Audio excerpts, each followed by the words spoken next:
Bienvenida, bienvenido a este nuevo vídeo en Agarimo Studio. Soy Nerea Gómez y hoy vengo a decirte que el logo de tu marca no sirve para nada.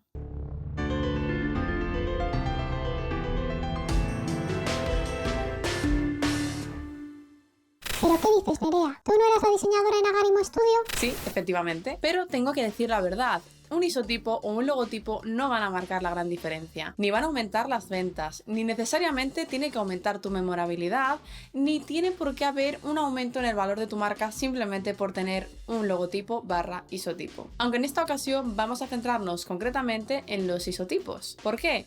Porque sabemos que hay marcas que los han hecho parecer muy apetitosos. Empresas como Apple, Nike y otra serie de marcas que te puedan venir a la mente que han conseguido que su icono, es decir, esa manzanita que está al lado del logotipo o que directamente aparece sola, o esas tres rayitas que aparecen en los zapatos, sean mundialmente reconocidos y que ya simplemente por eso tengan un valor. Lo cierto es que conseguir esto es muy complicado. Para posicionar un elemento gráfico como un elemento de tu marca representativo, como si fuera una bandera pirata, hace falta tiempo y dinero. Es decir, no es que los logotipos no valgan para nada, no es que los isotipos no valgan para nada, es que no necesariamente el hecho de crear un isotipo o un elemento gráfico asociado a la marca va a aumentar la memorabilidad. Como todo, tiene sus pros y sus contras, y eso es lo que vamos a ver en este vídeo. Lo primero para entrar en materia es conocer de qué elementos estamos hablando, qué tipos de logotipos o isotipos existen. En primer lugar tenemos el logotipo. El logotipo es una representación gráfica del nombre de una marca compuesta únicamente por tipografía. Es decir, no hay imagen, no hay ningún elemento gráfico, solo letras. En segundo lugar tenemos el isotipo. Es la parte icónica o simbólica de una marca. Puede funcionar sin necesidad de texto. Vamos, que pueda aparecer solo. Tenemos la combinación, el imagotipo. Combinación de logotipo, es decir, el texto, e isotipo, imagen, y pueden funcionar juntas o por separado.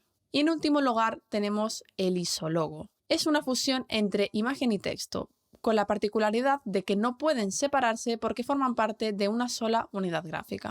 Además, existen distintos tipos de isotipo. Podríamos decir que existe el isotipo que recoge un recurso que ya conocemos y lo reformula y resignifica en nuestras mentes, o el isotipo que no necesariamente tiene que significar algo o es una forma muy básica que a base de hacerla particularmente reconocible, como podría ser el logotipo del antiguo Twitter, que ahora es X, lo asociamos directamente a la marca. En este vídeo vamos a hablar de las imágenes, es decir, de esos elementos gráficos que no tienen texto y que se asocian a marcas. ¿Qué pasa con esos elementos que por sí solos no comunican de ninguna manera, que no sabemos lo que son a no ser que o bien conozcamos a la empresa previamente o bien nos lo expliquen justo al lado porque estamos en la web y nos cuentan un poco el contexto de la marca? Pues sencillo, perdemos contexto. Así que esa idea de asociar una imagen sí o sí a nuestra marca no necesariamente es la gallina de los huevos de oro, ya que cuando no se hace bien, asociar una imagen a una marca puede generar ambigüedad, desposicionarnos de nuestro sector, bajar la memorabilidad y dificultar nuestra diferenciación dentro de ciertos sectores. Pero Nerea, ¿cómo va a dificultar nuestra memorabilidad añadir un elemento más? Fácil. Imagínate que estamos en un sector que se mueve en entornos de ecología, naturaleza, etc. Y todos tienen un isotipo asociado a la naturaleza. La paleta de colores verde e isotipos, es decir, imágenes, iconos, pues con elementos que recuerdan una hoja, un árbol, la ola del mar, un río. ¿Qué más? Podríamos decir un animal, por ejemplo, un animal que se suba a los árboles, podría ser un koala. Y vamos, tenemos un montón de empresas que tienen elementos que ya tenemos asociados a otras ideas, todas las utilizan, además se mueven en un contexto similar, que es lo más habitual dentro de los sectores, que haya una repetición de patrones que algunas empresas siguen, y todas tienen un isotipo súper complejo, que no se ve en pequeños tamaños, que necesariamente no significa nada. ¿Qué va a pasar en esa ocasión? Que lo que vamos a ver es un conglomerado de imágenes en pequeño tamaño o una resolución mejorable que no nos van a decir nada, porque la realidad es que una hoja por sí sola o una hoja reformulada no va a decir nada. ¿Cuándo empiezan los isotipos a significar y a comunicar? Cuando ya los asociamos a la marca, cuando ya vemos Nike, no vemos un tic, vemos Adidas, no vemos tres rayas. Mira, en pocas palabras, los isotipos por sí solos están sobrevalorados y los logotipos también requieren de un trabajo estratégico de marca para funcionar. Otro punto a tener en cuenta es que diferenciarse cada vez es más difícil. Y esto es así porque hace 30 años, con tu logotipo, con tu isotipo o con tu paleta de colores, podría ser el buque insignia dentro de tu sector. De hecho, tenemos numerosos ejemplos de esto. En el sector de las bebidas o refrescos, tenemos a Coca-Cola, que tradicionalmente ha liderado con el color rojo, junto con sus rivales Fanta en el color naranja y Red Bull en el color azul. En los bancos ocurre un poquito lo mismo. Tenemos a Santander en el color rojo, tenemos a ING en el color naranja y a La Caixa, a Banca y otra serie de sucursales en el color azul. ¿Y qué me dices de la telefonía? El rojo es un clarísimo Vodafone, el naranja es de Orange y el azul ha sido siempre de Telefónica. Esto ha ido cambiando y evolucionando con el tiempo. Nos encontramos entonces ante dos puntos clave. Por un lado, tenemos que los isotipos no hacen nada por sí solos y requieren de un trabajo de comunicación de marca mucho más grande para impactar y calar en el imaginario colectivo. Y por otro, tenemos el que las tipografías y los colores por sí solos tampoco generan una identidad muy memorable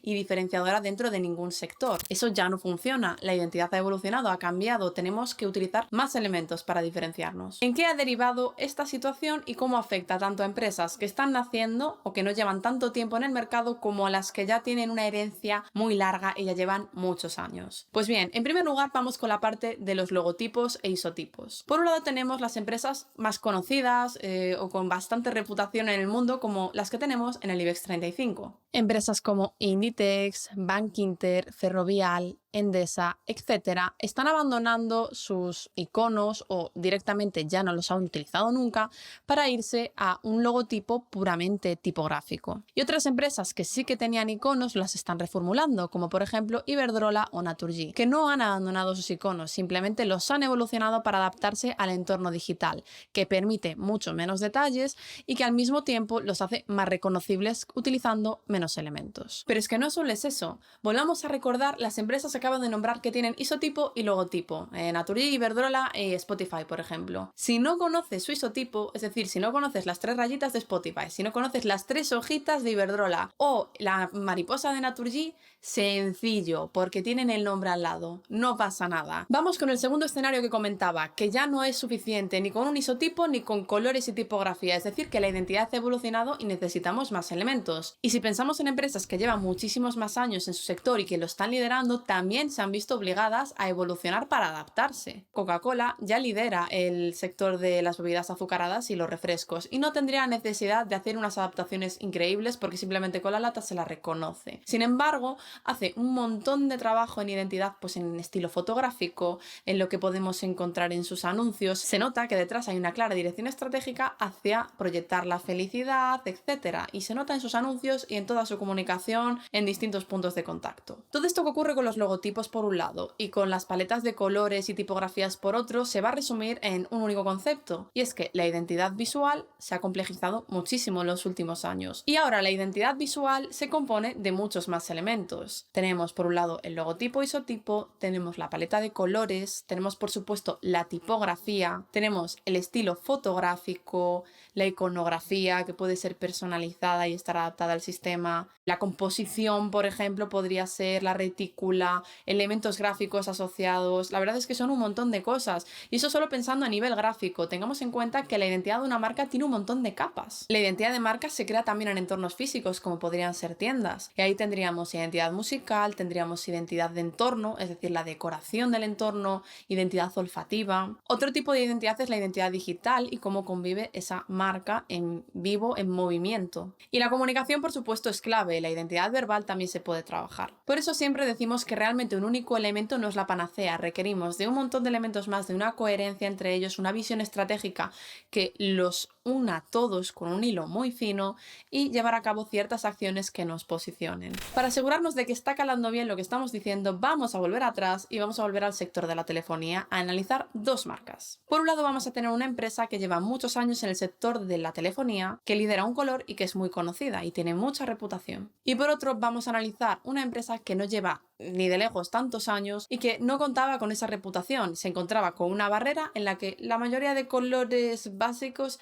ya estaban liderados por otras empresas de la telefonía. Tenemos a Vodafone, que lidera con ese color rojo, con ese logotipo que aparecen en todas sus comunicaciones y con ese público al que sabemos que se dirige Vodafone, ¿no? Que son pues personas adultas o núcleos familiares. Vodafone decidió sacar otra marca, una marca que iba a mantener el color rojo que utiliza Vodafone, pero que se dirigía a otro público pues distinto, como que son los jóvenes, que les interesa pues tener datos en el móvil, el roaming cuando viajan, etcétera, etcétera, ¿no? Decidieron sacar una marca que se dirige a un público distinto al de Vodafone, pero manteniendo ese color rojo un poco de puente, ¿no? Sin embargo, tenían claro que querían una diferenciación clara entre una marca y la otra, y que la comunicación tenía que ser distinta porque los públicos también lo eran. Así pues, consiguieron diferenciar a Lowi, que utiliza ese color rojo dentro del mismo sector que está tan relacionado con esa marca, con Vodafone, pero le añadieron otros colores que suavizaban un poco la paleta, como puede ser el beige, y sobre todo otros elementos, como la ilustración y el tono cercano que tiene la marca. Esta no es la única marca que lo ha hecho dentro de la telefonía, tenemos otros ejemplos como Pepefone y podemos literalmente de todos estos ejemplos deducir que los sistemas han evolucionado.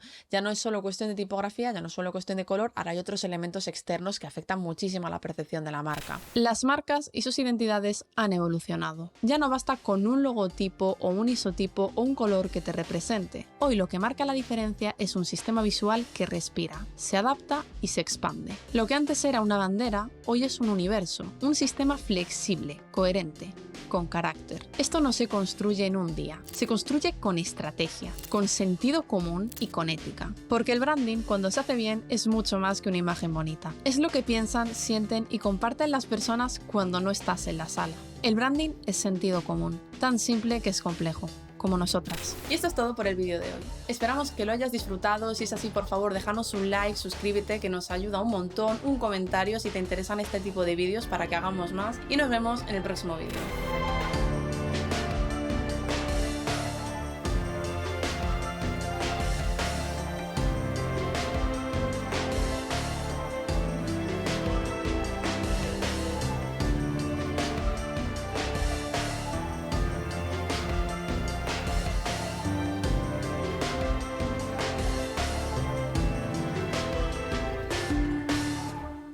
Qué calor hace, chaval. Esto es insoportable.